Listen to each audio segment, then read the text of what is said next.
18.000 jinetes cargaron colina abajo y cambiaron el curso de la civilización humana. En 60 segundos, 3 siglos de conquista imparable llegaron a su fin. Este es el momento en que el imperio más poderoso de la Tierra descubrió que a veces el coraje pesa más que los números. 300.000 guerreros contra 15.000 defensores. Las probabilidades eran de 20-1. El destino de la Europa cristiana pendía de un hilo tan fino como las murallas derruidas de Viena. Al final de este video, comprenderás cómo la mayor carga de caballería de la historia salvó a la civilización occidental, por qué un rey polaco se convirtió en el improbable salvador de Viena y la pesadilla subterránea que casi destruyó a los últimos defensores de la humanidad. Pero aquí es donde la cosa se pone loca. Bajo las calles de Viena, los hombres luchaban como demonios en la oscuridad absoluta. La codicia del comandante otomano se convirtió en la perdición de su ejército, y los enemigos religiosos que se habían matado entre sí, durante siglos se unieron en una apuesta desesperada. ¿Por qué los otomanos eligieron un asalto lento, de hambre y abrumador? ¿Qué impulsó a enemigos declarados a luchar codo con codo? ¿Cómo sobrevivieron los defensores hambrientos durante 60 días contra todo pronóstico? Estas no son solo preguntas, son la clave para comprender cómo la historia giró en torno a una sola tarde de septiembre, el rey polaco que llegó como una intervención divina, la guerra de túneles que destrozó la mente de los hombres, el momento en que las matemáticas se convirtieron en masacre. Esta es la historia del asedio que convirtió a los otomanos en mortales, donde la luna creciente se encontró con la sombra de la cruz y donde el coraje se multiplicó mientras los números se dividían.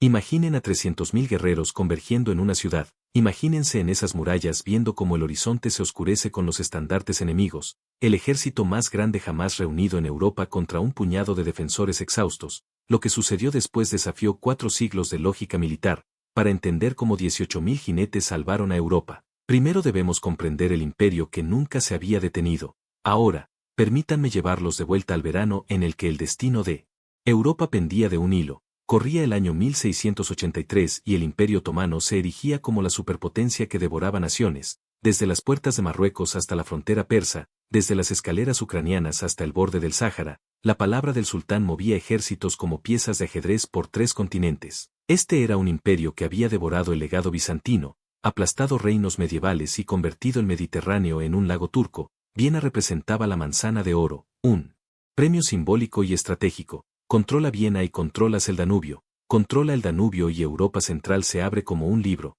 La ciudad se erigía como la fortaleza oriental de la cristiandad, el corcho de la botella que impedía que la expansión islámica se extendiera hacia el oeste. Entra nuestro elenco de titanes, Mustafa Parasá, el ambicioso gran visir cuyos sueños de gloria darían lugar a una pesadilla, el sultán Mehmed IV, el cazador, más interesado en sus perros que en su imperio.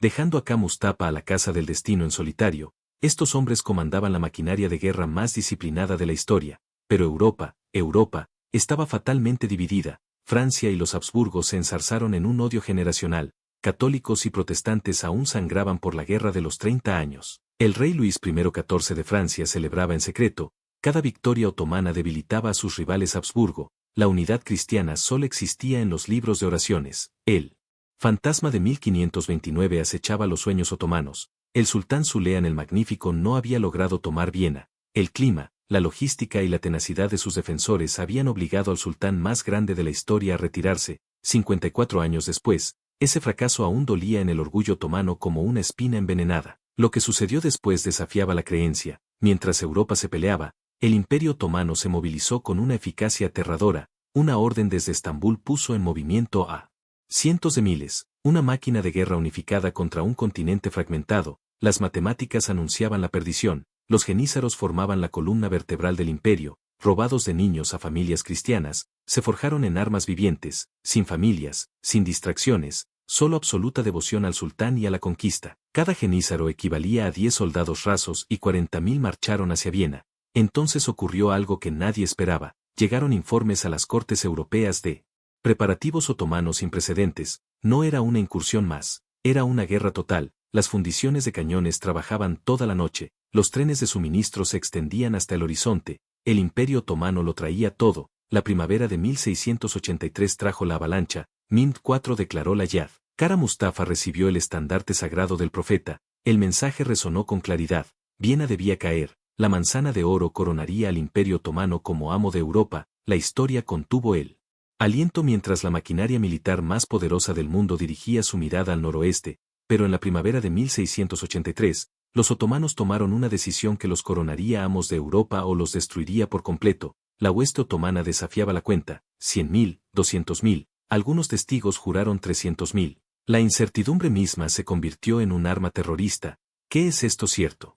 Fue el ejército más grande que amenazó a Europa desde los mongoles, una ciudad de guerra en movimiento que oscurecía 20 metros de camino. Los geniserios marchaban en el corazón del ejército, 40.000 de la mejor infantería del mundo, robados de niños, forjados en armas vivientes, no conocían otro oficio que la guerra, su disciplina era legendaria. Mientras que los ejércitos europeos podían desbandarse y huir, los geniserios morían donde estaban, cada uno valiendo 10 soldados rasos, formando montañas de disciplina que habían destrozado reinos. Los apoyaba la caballería Sepay, los caballeros otomanos que perfeccionaron la guerra montada, armados con arcos compuestos, sables y lanzas, se movían como mercurio fluyendo por los campos de batalla, 50.000 jinetes que podían disparar hacia atrás a galope tendido, girar y cargar en perfecta formación o desmontar y luchar como infantería. Pero los números no lo cuentan todo. Los tártaros de Crimea se unieron a 20.000 lobos de paso que vivían para el botín. Estos auxiliares sirvieron como los ojos y el terror del ejército, avanzaron, quemándolo todo.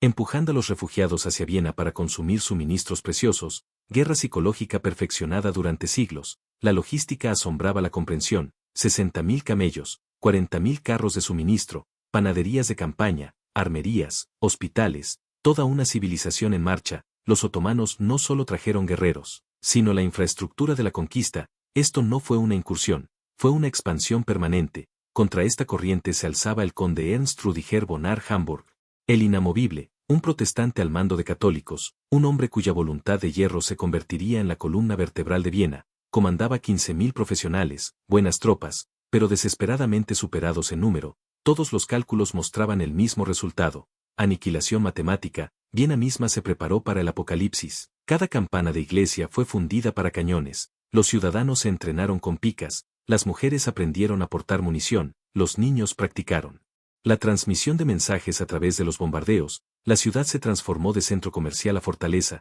pero las murallas, esas murallas, eran el problema, construidas para la guerra medieval, ahora se enfrentaban a la artillería moderna. Entonces llegó el mensaje que lo cambió todo. Leopoldo I, emperador del Sacro Imperio Romano Germánico, abandonó su capital. La corte huyó al oeste, dejando Starberg a su suerte. El pánico se extendió por las calles de Viena. Si el emperador huía, ¿qué esperanza quedaba?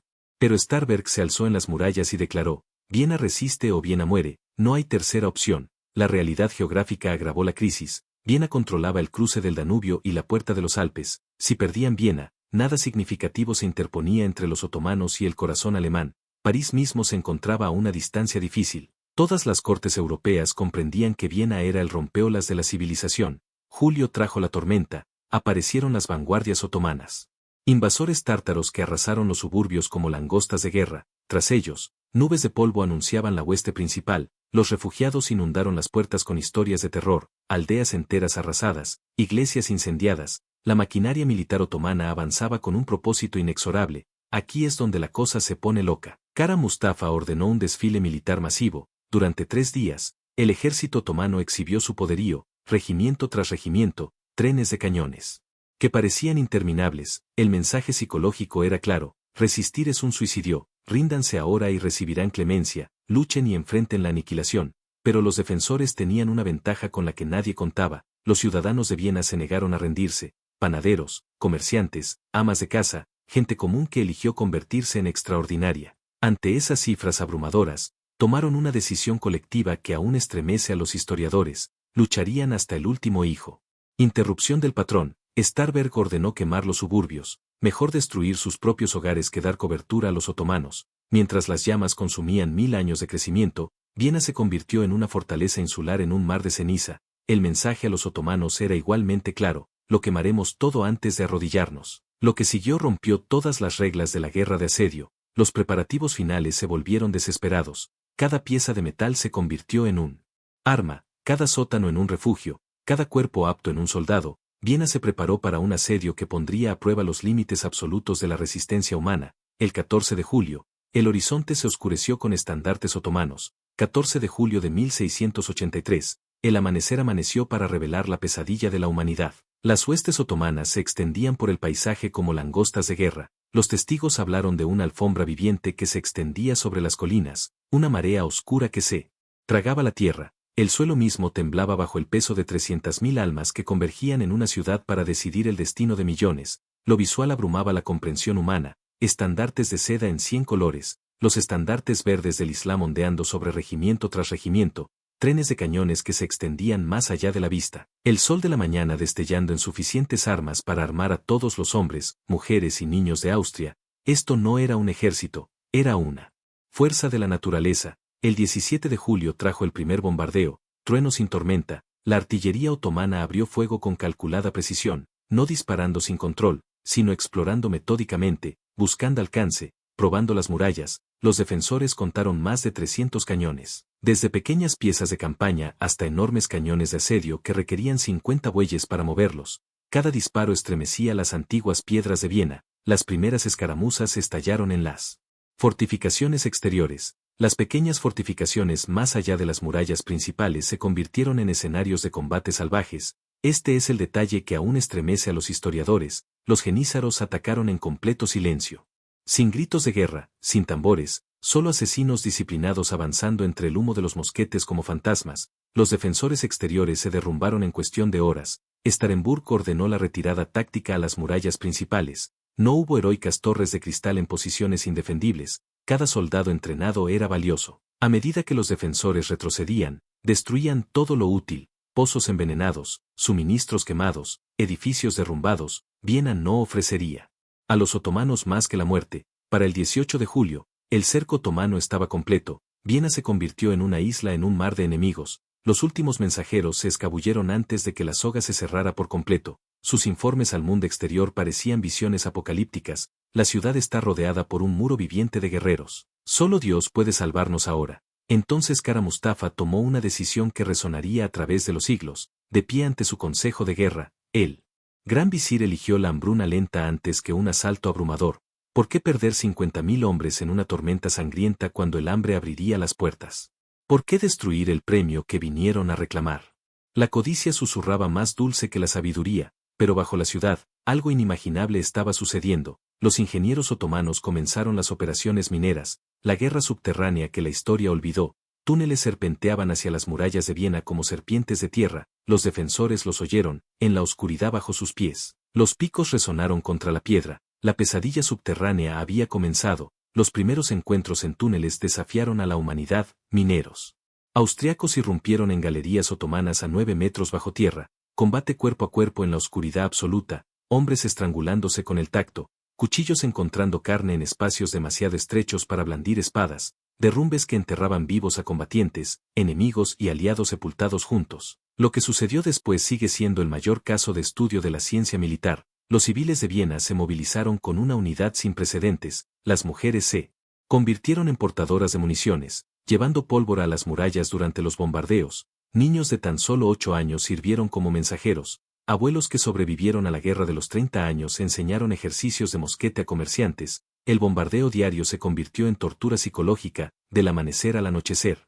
Los cañones otomanos mantenían su ritmo, no lo suficiente para abrir una brecha de inmediato, solo lo suficiente para impedir el sueño, crispar los nervios, socavar la cordura. El trueno se convirtió en el latido del corazón de Viena. Los niños aprendieron a comer entre impactos. Los cirujanos operaban a la luz de las velas mientras las murallas se estremecían. Aquí es donde el coraje se convirtió en cálculo. Starberg distribuyó a los defensores con precisión matemática. Esta sección necesita 40 hombres. Ese bastión puede resistir con 20. Cada soldado colocado como piezas de pecho en un tablero donde un error significaba la aniquilación. Sin reservas, todos en la línea. La enfermedad llegó. El enemigo invisible, disensión por el agua contaminada, tifus por el hacinamiento, infecciones por heridas sin tratar. Para agosto, Viena libró 2 guerras, una contra los otomanos, otra contra la peste. Los cuerpos se apilaban más rápido de lo que podían ser enterrados. El hedor se convirtió en otra arma contra la moral. Pero Kara Mustafa había cometido un error de cálculo fatal. Sus trincheras otomanas se acercaban sigilosamente, serpientes de tierra se acercaban a las murallas, zigzagueando para evitar el fuego de los defensores. Cada noche avanzaban, cada amanecer los acercaba más. Pero el tiempo no era solo el aliado otomano. Sin que el gran visir lo supiera, fuerzas se agitaban más allá de su vista. La segunda interrupción del patrón golpeó a los otomanos. Extraños cohetes se elevaron desde las murallas de Viena, no eran armas, sino señales, mensajes codificados para los observadores en las colinas distantes, los defensores. Aún esperaban, aún creían que el rescate podría llegar. Kara Mustafa los despidió. ¿Quién se atrevería a atacar a su poderosa hueste? La comida comenzó a escasear, la carne de caballo se vendía por oro, los gatos desaparecieron de las calles, la sopa de cuero se convirtió en un manjar, los niños se volvieron esqueléticos. Pero esto es lo que las crónicas otomanas intentaron ocultar, el espíritu del defensor se negó a quebrarse, la aritmética del hambre se enfrentó a la abundancia de los imperios. Sin embargo, Viena resistió, la guerra de los túneles se convirtió en un infierno bajo la tierra, ambos bandos usaron explosivos primitivos, secciones enteras se derrumbaron, enterrando docenas de personas vivas, los supervivientes hablaron de luchar en espacios tan reducidos que no podían mantenerse en pie, de reconocer a los enemigos solo por el lenguaje de sus gritos moribundos, de emerger de los cambios subterráneos, incapaces de dejar de temblar. Para agosto, Viena moría gradualmente. Pero entonces algo extraordinario comenzó a suceder en toda Europa. Agosto transformó Viena en la pesadilla de la humanidad. La carne de caballo se convirtió en recuerdo. Ahora las ratas alcanzaban precios elevados, las botas de cuero hervidas en sopa con sabor a desesperación,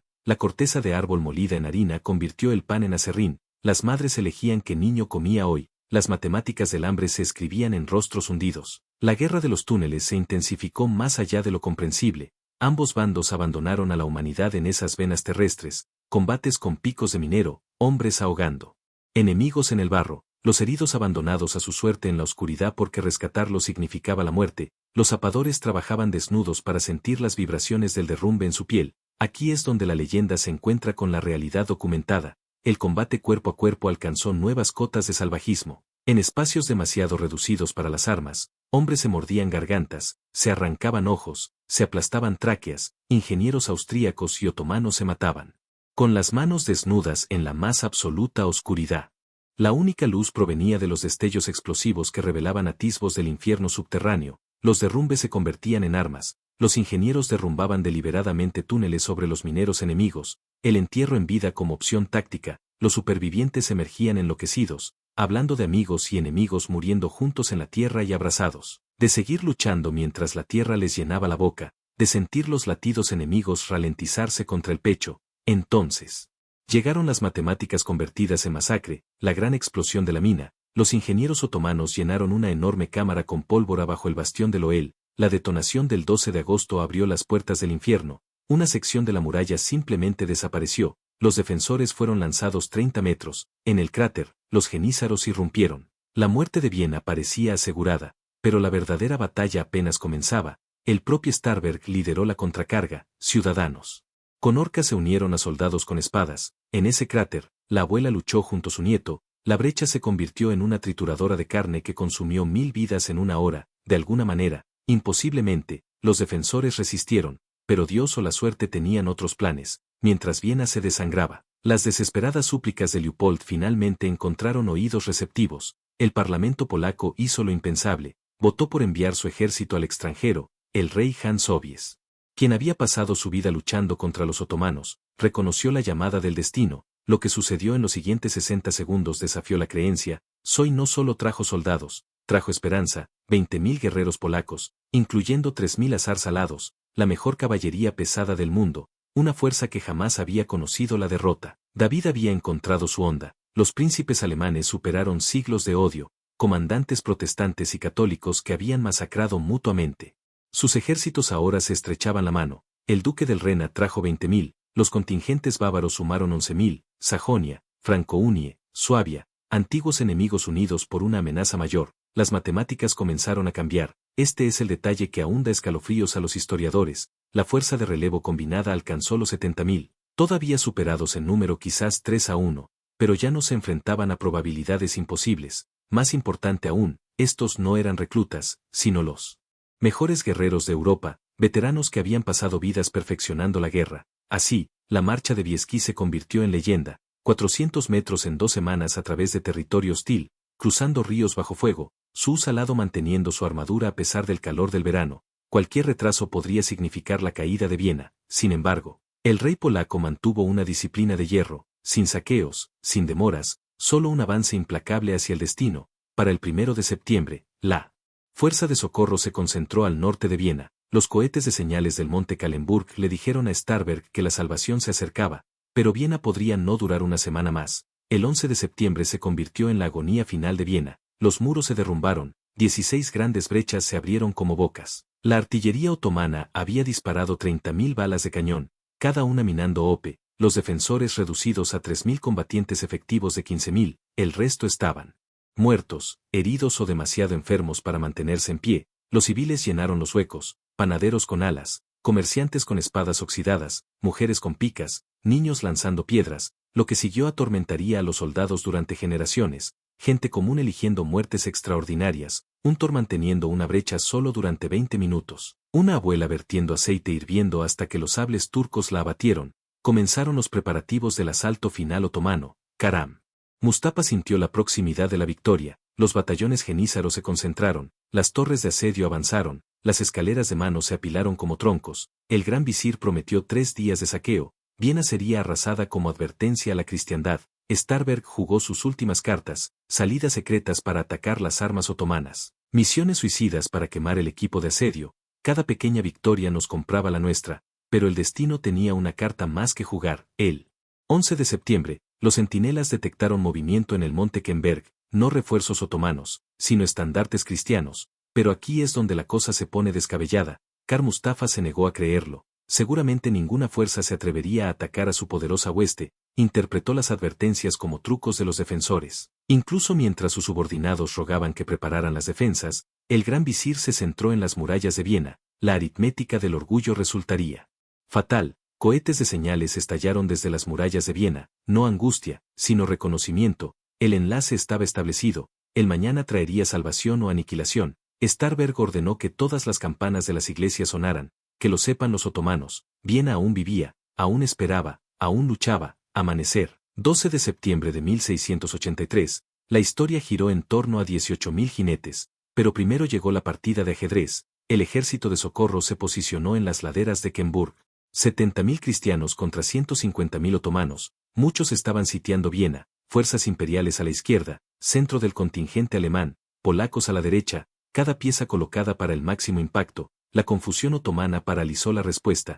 Mustafa dividido entre mantener el asedio y enfrentar esta nueva amenaza. Peor aún, la estructura de mando se fracturó. Algunos comandantes querían la retirada total de Viena, otros instaron a una defensa agresiva. El gran visir no eligió ninguna de las dos. Indecisión fatal. Los ataques iniciales de sondeo comenzaron al amanecer. La infantería austriaca descendió primero, probando las posiciones otomanas. La respuesta lo reveló todo. Las fuerzas otomanas estaban dispersas, descoordinadas, sorprendidas. Lo que debería haber sido una posición inexpugnable mostró lagunas, caos donde debería haber orden.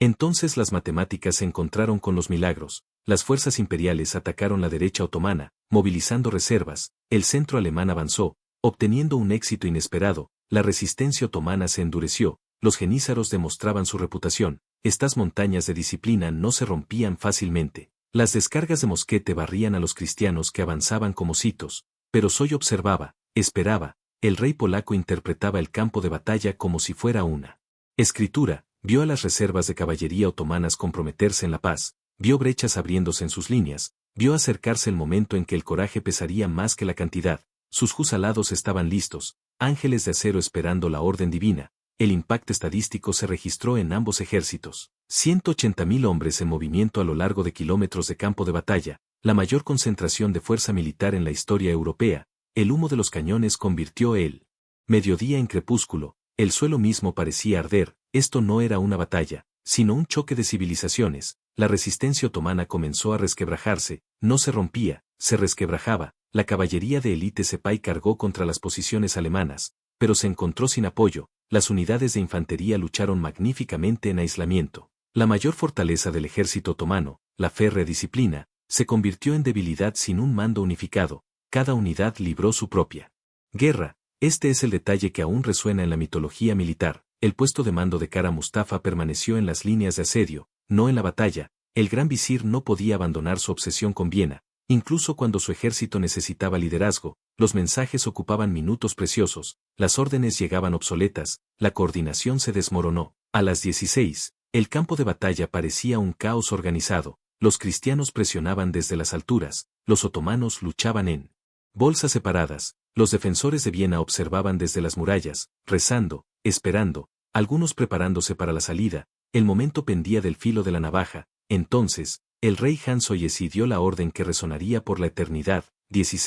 12 de septiembre de 1683, Soy alzó su sable. 18.000 jinetes comenzaron a formar la avalancha de acero. En el centro, 3.000 azars alados ajustaron sus legendarias alas. No eran simples adornos, sino armas psicológicas. Las plumas silbaban en la carga. El himno de la muerte se acercaba a 64 kilómetros por hora. La masa de jinetes desafiaba la comprensión visual. 4 filas de profundidad, 3 kilómetros de ancho. La luz del sol convertía sus armaduras en mercurio fluido. Las lanzas bajaban como un bosque de acero. El aliento de los caballos se empañó en el aire de la tarde. El suelo comenzó a temblar antes de que se movieran. La física misma pareció detenerse. La carga comenzó con una belleza aterradora. Paso, trote, aleteo. Los jars alados mantuvieron una alineación perfecta a pesar del terreno accidentado. Detrás de ellos, caballería pesada alemana, caballería media polaca, caballería ligera en los flancos. Todo un ejército montado fluyendo cuesta abajo como una avalancha de carne, acero y determinación.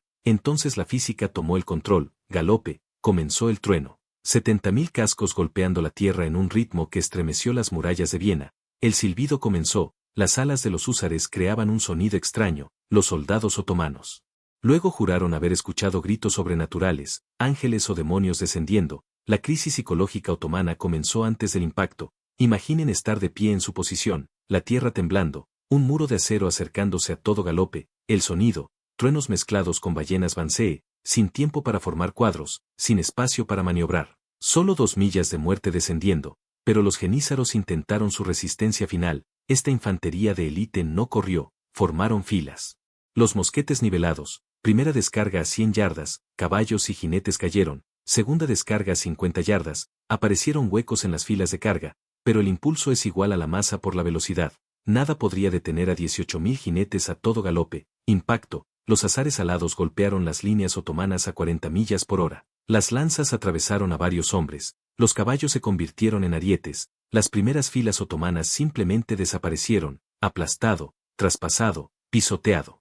Lo que siguió rompió todas las reglas de la física y la psicología. Aquí es donde la leyenda se encuentra con la realidad documentada. La carga no se detuvo. Atravesó las líneas otomanas como una lanza a través de la seda. Los genízaros, esas montañas de disciplina, fueron barridos. La caballería Sipay, sorprendida e inmóvil, fue invadida. El centro otomano no se quebró, se hizo añicos. El momento de comprensión de Kara Mustafa se convirtió en un punto de inflexión de la historia. Desde su tienda de mando, el gran visir vio disolverse a su ejército invencible. La tienda dorada, símbolo del poder otomano, permaneció abandonada mientras huía. En 4 horas, 3 siglos de dominio otomano se hicieron añicos como el cristal. La ruta se convirtió en la matemática de la masacre. La cohesión otomana se desvaneció, las unidades huyeron sin órdenes. El equipo pesado fue abandonado, el asedio de Viena fue olvidado, la supervivencia se convirtió en el único objetivo. Un ejército de 150.000 hombres se convirtió en una turba de individuos aterrorizados. La guarnición de Viena irrumpió. Starberg lideró a los defensores esqueléticos desde las puertas. Soldados hambrientos encontraron fuerzas para un último esfuerzo.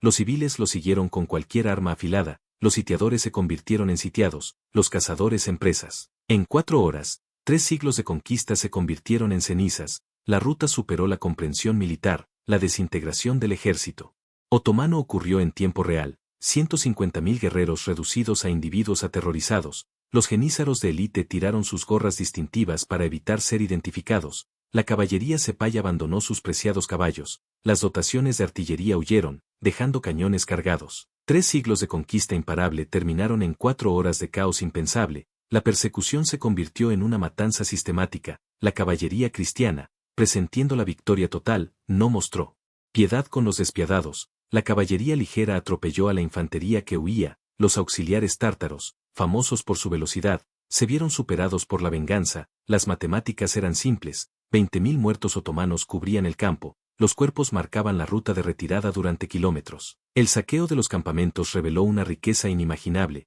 La tienda de Kara Mustafa contenía tesoros de 3 continentes, estandartes sagrados que valían reinos, cofres de oro que requerían equipos para su traslado, joyas, sedas, armas, el botín acumulado de un imperio. Pero esto es lo que las crónicas otomanas intentaron ocultar. Encontraron la correspondencia del gran visir que demostraba el apoyo francés al ataque. El coste humano se escribía con mayúscula, las pérdidas otomanas ascendían a 20.000 muertos, miles de heridos desconocidos, pero las pérdidas cristianas a 4.500, un precio aceptable para la salvación de la civilización.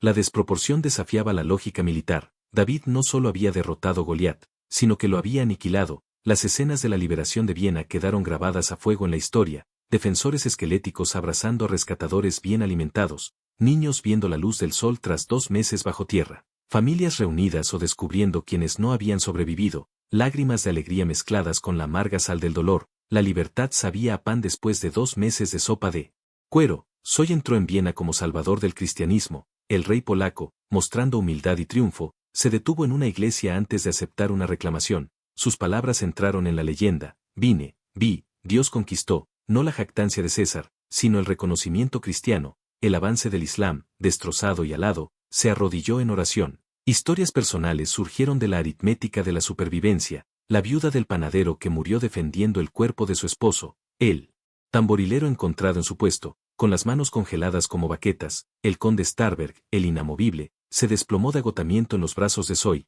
El peso de Víctor finalmente quebró la voluntad de hierro. Lo que sucedió después desafió todas las leyes de la guerra. Zoe evitó el típico saqueo de 3 días. Viena ya había sufrido suficiente. En lugar de saquear, el ejército de socorro compartió suministros, soldados protestantes y católicos que se habían matado mutuamente durante generaciones ahora compartían pan con civiles hambrientos. La crisis había forjado la unidad del odio. Kara Mustafa huyó en la noche, sueños dorados se transformaron en pesadillas. El gran visir que le había prometido a su sultán las llaves de Viena ahora solo cargaba con vergüenza. Tras él, el mayor ejército jamás reunido en Europa se disolvió como la niebla matutina. Delante solo aguardaba el cordón de seda, tradición otomana para comandantes fracasados, pero el precio de la victoria aún no se había pagado. Las consecuencias políticas inmediatas se extendieron hacia afuera. Leopoldo I, el emperador fugitivo, se apresuró a regresar para reclamar el crédito que no se había ganado. Zoe, el verdadero héroe, se encontró políticamente marginado.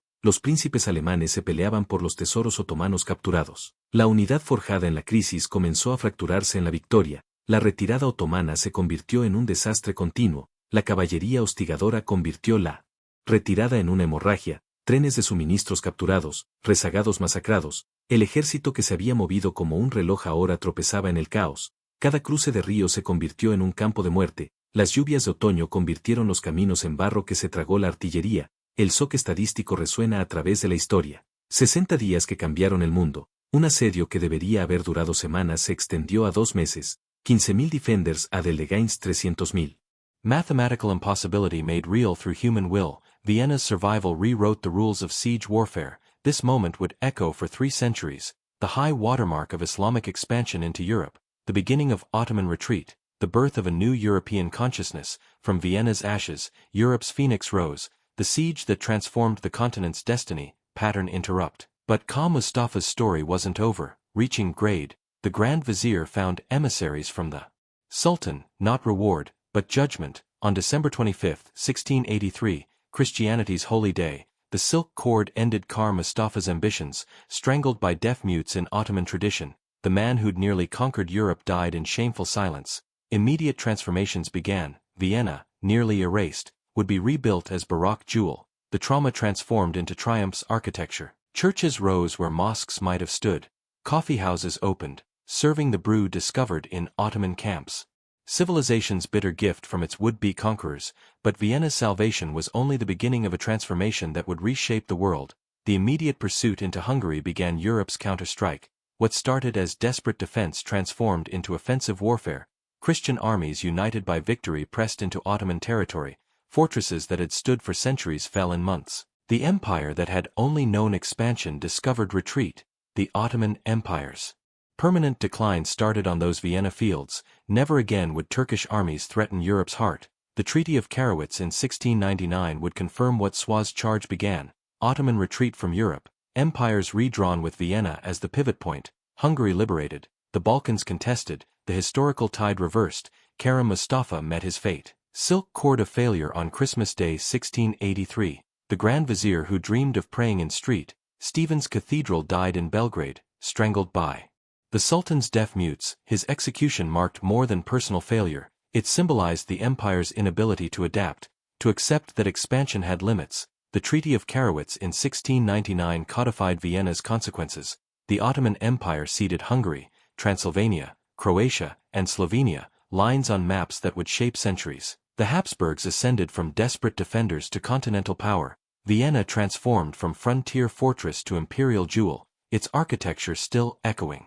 Triumph, the Polish-Lithuanian Commonwealth experienced its swan song. Sobieski's victory marked Poland's last moment as Europe's savior. Within a century, the kingdom that saved Christendom would vanish from maps, partitioned by powers it had protected. History's bitter irony, the savior consumed by the saved. But Vienna birthed something unprecedented, European unity concept. Shared enemy had created shared identity, Protestant and Catholic discovering common ground, German and Pole. Fighting together, the template for coalition warfare. When civilization faces existential threat, ancient hatreds become luxuries. Cultural transformation followed military victory. Architecture flourished, Baroque Vienna rose from siege rubble, music evolved, Turkish instruments inspired new sounds, coffeehouse culture spread from captured Ottoman supplies, the enemy's gifts becoming civilization's inheritances, war's strange alchemy transforming destruction into creation. Modern parallels illuminate timeless truths. When civilizations clash at existential levels, when mathematics favor one side overwhelmingly, when technology meets determination, Vienna reminds us human will can overcome numerical superiority. Courage properly applied multiplies while fear divides. The philosophical weight bears examining. 15,000 held against 300,000, individual choice aggregating into historical pivot. Each defender who didn't flee, each civilian who carried ammunition, each moment of choosing resistance over surrender, history turned on thousands of individual decisions. Think about this for a moment. The siege proved individuals matter in history's great movements, not just kings and generals, but bakers and mothers, the grandmother who died pouring boiling water, the child who carried messages through bombardment, anonymous heroes whose names vanished but whose courage echoed through centuries. This is why it matters to you. Vienna 1683 demonstrates that overwhelming odds aren't destiny, that civilizations rise and fall on ordinary people making extraordinary choices, that sometimes at history's hinges, courage does weigh more than numbers. The winged hussars charge remains history's greatest cavalry action, but the true victory was forged in 60 days of anonymous heroism, in tunnels where enemies died embracing, on walls where merchants became warriors, in streets where starvation met defiance. 18,000 horsemen proved that sometimes in history's crucial moments, courage does weigh more than numbers. The Ottoman Empire came to Vienna with everything, they left with nothing. And Europe discovered it could stand as one. The echo continues, every time civilization faces existential threat, every moment when mathematics favor tyranny, every instance where individuals must choose between easy surrender and impossible resistance, Vienna whispers across centuries,